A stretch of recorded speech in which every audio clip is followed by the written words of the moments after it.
Mr. President, under the rules, I can explain why I'm calling for a vote first so that I can convince them to vote for me. No, under the rules, When you object, there's an Mr. objection. The vote will proceed without any explanation. No, Mr. President, and after under that, the we will rules- allow the gentleman from Taguig to explain his vote. Mr. President, So we call for Mr. President, a division of the House. So those who are Mr. President, Mr. President, when you Wait, object, you're those- allowed to explain your Senator- objection and state Senator your Lacson objection. is recognized. Thank you. Your Honors, pursuant to Rule 2 of the Rules of Procedures on Impeachment Trials, as amended, I move to elect Senator Judge Francis Joseph Guevara Escudero as the presiding officer of this impeachment court. Objection, Mr. President, and may I allow to... We proceed Objection, to... Mr. President, I'm allowed to object and I'm allowed to Yes, explain you're my allowed to objection. object. You're allowed to object, but we will proceed No, Mr. with President. the division Mr. of the President, House. point of So order. those who are, Point of those order, who Mr. are President. in favor of the Mr. motion President, of Senator you're allowed to Lacson, explain para please- ma-convince mo nga please yung iba. raise your hand. We will vote by raising of hands. So, First, may I dispute that you use the word fact. It is not a fact that the rules were changed because it is being disputed that first, there was no quorum at that day. Second, if we are going to amend the rules of impeachment for the impeachment trial in plenary under the rules of the Senate, Section 136, second paragraph says, the rules may be amended by means of a motion that should be presented at least one day before its consideration. It was not presented on June 2. So, we did not follow our rules. So, a rule that was passed that did not follow our rules or amendment that was passed that did not follow our rules is void. You cannot get anything out of it. It is a nullity. So, if today we pass a change in our rules, and we do not follow our own rules in changing that rules, we cannot follow that rules. Secondly, Mr. President, the impeachment court already adopted our rules. Iba po ang plenary, tama po kayo doon, I agree with you there. Iba po yung impeachment court. So is the impeachment court now hostage or subject to whatever changes the legislative body does and we will not adopt? Then why did we adopt the rules when we took our oath? We adopted it because the impeachment court is not powerless to talk about our rules. But finally, Mr. President, for the sake of argument, just for the sake of argument, wag na natin tignan yung mga amendments. It's against the Constitution. So can the impeachment court disobey the Constitution? If the Constitution says the presiding officer should be the Senate President, can we now say na no, pagbotohan natin kung sino? Because if we say that we can, what next? Will we add to the articles of impeachment? Will we lower the bar of the quantum of evidence needed? Will we say that baliwala na yung pre-trial brief at bahala na si Batman? So, Mr. President, I thought that's why we have the rules. Because when we have the rules, it dictates fair play. And the rule says, it is the Senate President who will preside. So if now we're not going to follow the rules, anong pinag-uusapan natin patas? Anong pinag-uusapan natin due process? Anong pinag-uusapan natin na fairness? It is, who we chose as Senate President is a political. So we made our case doon na we would have a more fair. You made your case, you got the majority. Now you got the majority, we will give you all the support, Mr. President. But we have to follow the Constitution. We cannot have a trial where we do not follow the Constitution, Mr. President. I think pinaka-basic po yun. Saan sa Constitution po nakalagay, Mr. President, that ang nakalagay dito po, only in case the President, let me give you a hypothetical. God forbid, God forbid. God forbid may mangyari sa Pangulong Marcos, maging Pangulo ngayon po, si Sara Duterte. My view is tuloy yung impeachment. Pero, ang magpre-preside na yung Chief Justice. O pwede ba tayong magbotohan na wag yung Chief Justice ang, wag yung Chief Justice ang mag-preside? So how is it possible that today we're starting out on the wrong foot by arguing who will preside when the Constitution already settled it, Mr. President? So I appeal to my colleagues. There are a lot of accommodations, there are a lot of things, may bigayan talaga dito. May botohan, may caucus, may in-camera discussions. Pero pagdating kung sino magpre-preside na malinaw sa Constitution, wag na natin pag-awayan yon. The prosecution is here. I think they're ready. The defense is here. I think they're ready. Let's give the Filipino people, a fair trial. Hindi po fair kung pipiliin natin kung sino kahit sinong magaling, kahit ako piliin nyo. Hindi ko po tatanggapin yon kasi mali po yon. Hindi po yun ang nakalagay sa Constitution natin. Very, very clear po sa records ng Constitutional Commission. Walang makaka-amend doon. We are not given any latitude on this matter, Mr. President. I appeal to you, Mr. President. This is your Senate presidency. Thank you. Thank you for that, those views to the good gentleman from Taguig. Kanina po, nabanggit ko ho na in my manifestation as the Senate President, that resolution number 39, or the rules of procedure on impeachment trial, as amended, shall continue to apply.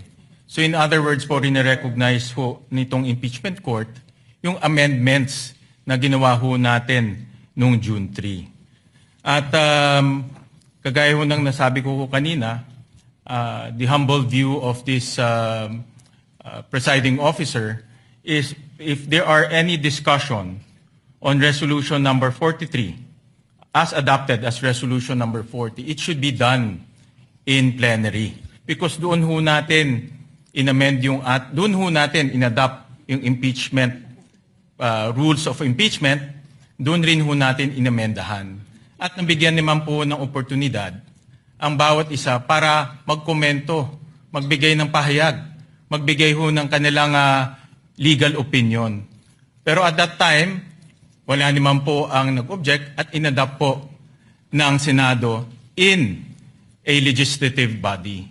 So the position of the chair, if there are any comments, any legal opinions, any issues, it should be done through the legislative body of the Senate.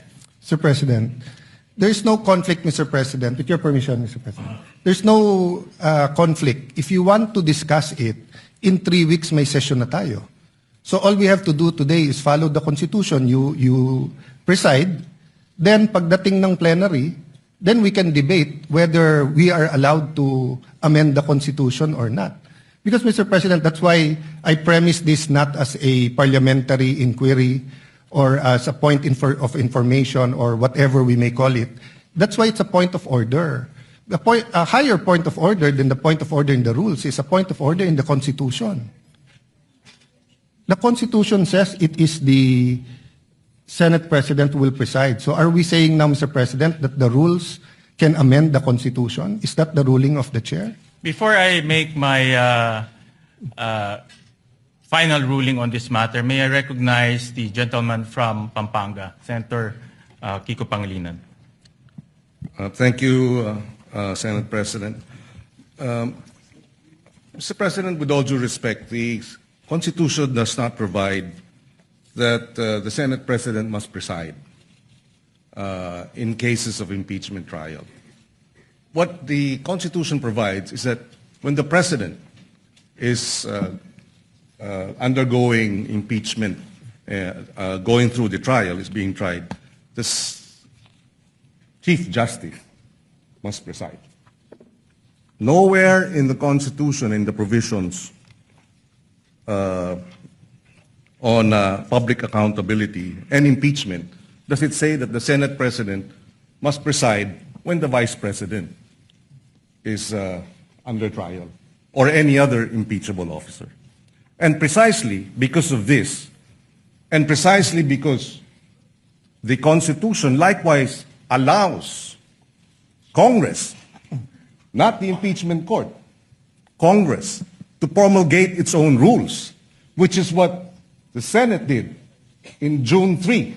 We proposed amendments to the rules under our rulemaking power, which, by the way, was subsequently ratified when we convened in a special session on June 17.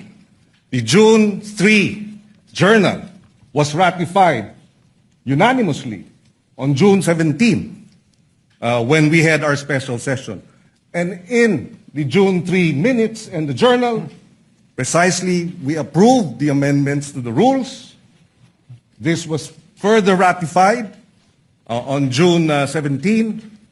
Therefore, it is considered regular. The presumption of regularity now comes into force. But having said that, Mr. President, the good gentleman from Taguig has brought this matter before the Supreme Court. And we agree with the point earlier raised by the Senate President. This matter should be either discussed in the Senate in plenary as a legislative body, or if he has questions which may in fact turn out to be valid, he has brought this matter before the Supreme Court. And therefore, this impeachment court is not the venue for this debate, Mr. President. If there is anyone who is out of order, with due respect, I think the proper process is the matter is pending before the Supreme Court. There is no temporary restraining order. There was a request for a status quo ante order. It was not granted. And therefore, the presumption of regularity behooves us as an impeachment court to proceed. And finally, Mr. President, allow me to reiterate, the point of order is improper. In fact, the debate on this matter here in the impeachment court is out of order, Mr. President. Sir For the President. So, Sir President, so before you decide, Mr. President. the chair has already Mr. ruled. President, before you rule, That the chair has Senator already Pia wants ruled. to ask for the floor. Just And 2 minutes. and may I respond to May Senator I Pangilinan? allow the gentleman from Taguig to rebut for 2 minutes, and then we will make the final ruling. Before I rebut, I'm from Ateneo Law School. And what they taught us there is that you look at the records of the Constitutional Commission. And then, pag klaro, klaro. But let's call someone from UP Law to see whether they were taught the same thing. Senator Pia, may I ask that Senator Pia be We recognized recognize the before I get my gentlelady 2 from minutes? Taguig, Senator Pia Cayetano. Thank you, Mr. President. It's not an Ateneo UP issue, but always happy to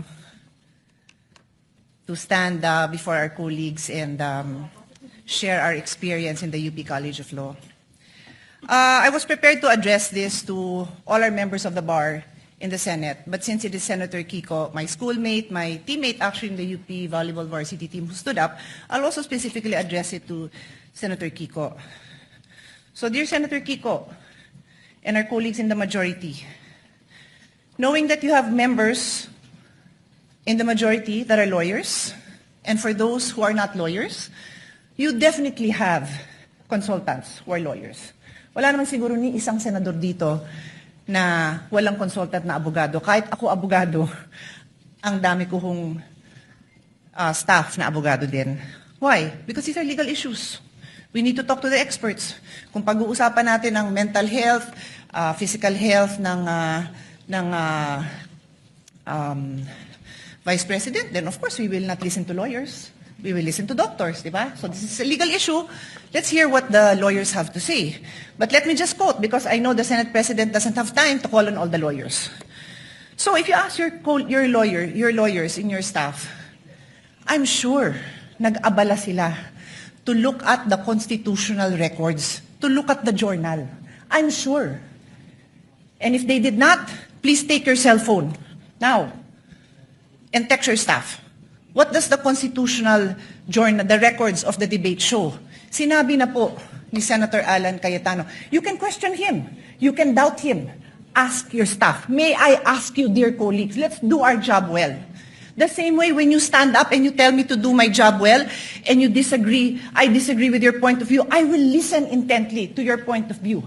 And I'm looking at each one of you because this is our solemn duty. What does the Constitution say? Nakalagay doon, the Chief Justice, pag the President. Silent nga po sa iba.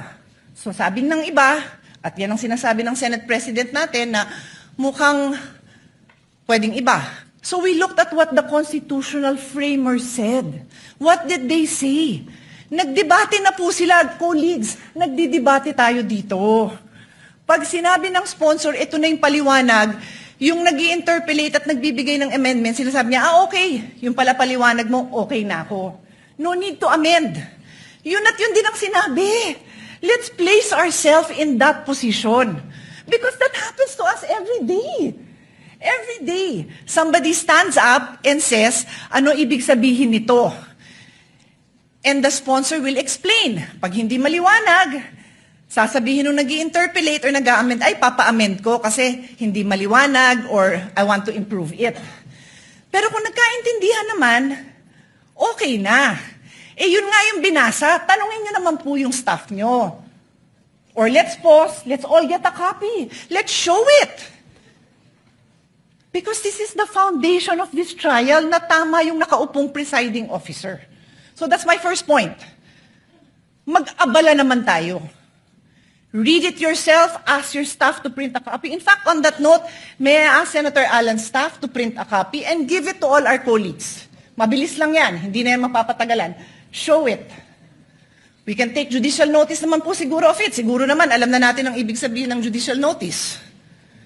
You can go to the actual records. Nandito na makakuha naman natin yun kung pagdududahan nyo yung ipapaprint ko. So that's my first point. My second point, Mr. President, is addressed to His Honor.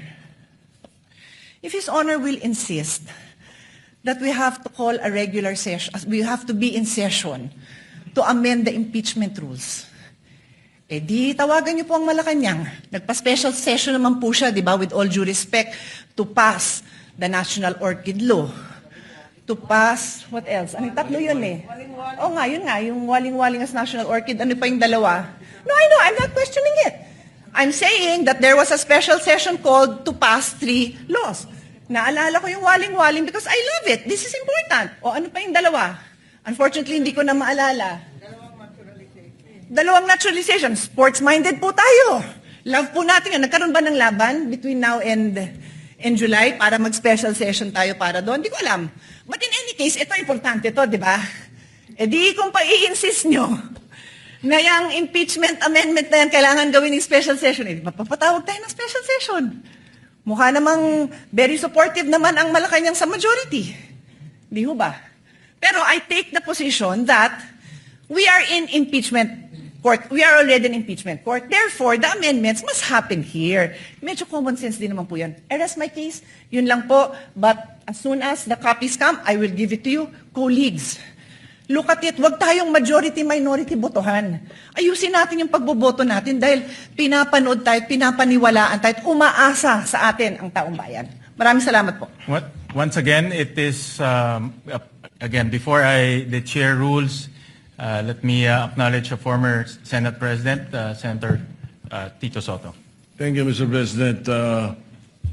Tama-tama yung sinabi ng distinguished lady from Taguig. Tanungin daw yung mga legal staff. Binigay nga sa akin ng legal staff ko, eksakto nga ito eh. Article 11, Section 6, page 154. Constitution is silent regarding presiding officer of Senate impeachment. However, the Constitution expressly provides that the Chief Justice will preside if President is on trial. O ngayon, yung mga graduate ng Ateneo, tsaka ng mga UP, ito ngayon yung legal maxim. Expressio unius et exclusio alterius. In other words, the express mention of one thing is the exclusion of another. Palagay ko, naintindihan nyo lahat ngayon. Itong akin, sa publiko yung sa akin. At sinasabi ng publiko ngayon, nanonood sa atin, dapat you should not resort in too much technicalities kasi ang public interest ang iniisip nila rito. They want to expedite the proceedings. They want the trial, not rules. They're interested in the trial, not rules. In the interest of justice, sabi nga nila, sometimes rules are not sacrosanct. But itong nangyayari ngayon dito, ang publiko ang importante rito. Where does the Constitution emanate from? From the public. From the people of the Republic. So, desisyonan nyo na to, Mr. President, para matapos na. Mr. President, can I have my 2 minutes? Once again, let me reiterate the position of the chair. My humble position is that this matter should be discussed during plenary when the Senate is convened as a legislative body. And may I ask the gentleman from Taguig if he is objecting to this position? I'm objecting that position and will call for a vote. May I explain? I think under the rules I can explain why I'm asking We'll for call a vote. for a vote first, and Mr. then President, we we'll can explain, allow. Mr. President, under the rules I can explain why I'm calling for a vote first so that I can convince them to vote for me. No, under the rules, When you object, there's an Mr. Pre- objection. The vote will proceed without any explanation, President, and after under that, the we will rules- allow the gentleman from Taguig to explain his vote. Mr. President, So we call Mr. for a President, division of the President. House. So those who are Mr. President, Mr. President, when you Wait, object, you're those- allowed to explain your Senator- objection and state Senator your Lacson objection. is recognized. Thank you. Your Honors, pursuant to Rule 2 of the Rules of Procedures on Impeachment Trials, as amended, I move to elect Senator Judge Francis Joseph Guevara Escudero as the presiding officer of this impeachment court. Objection, Mr. President, and may I allow to... We proceed Objection, to... Mr. President, I'm allowed to object and I'm allowed to Yes, explain you're my allowed to objection. object. You're allowed to object, but we will proceed No, Mr. with President. the division Mr. of the President, House. point of So order. those who are, Mr. Point of order, those Mr. who President. are in favor of the Mr. motion President, of Senator you're allowed to Lacson, explain para please- ma-convince mo nga please yung iba. raise your hand.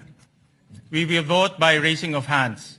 So those who are in favor of the motion of Senator Lacson electing Senator Chis Escudero as the presiding officer, please raise your hand. The clerk of court is directed to count the votes. No, in our rules parliamentary procedure.